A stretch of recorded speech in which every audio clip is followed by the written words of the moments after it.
When assembling multiple layers of ACO StormBrixx, the layers are aligned and secured by means of two layer connectors clicked together.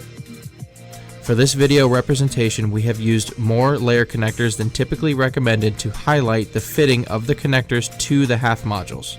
The layer connectors must each be mounted in the top of the module and positioned into the molded socket next to the column on the edge of the module. This illustration shows the recommended position and quantity of connectors used on a typical installation.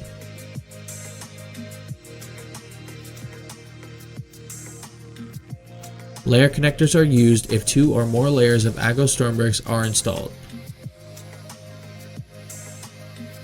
Two individual layer connectors are pushed together to form one and are inserted between the individual layers as positional fixing. This helps achieve precise alignment of the columns within several layers.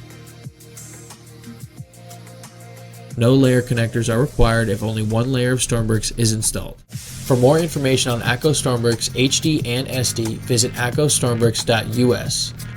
If you like this video, here's another one we think you'll enjoy. Don't forget to like and subscribe to our channel, and you'll be the first to know about new ACO products and content.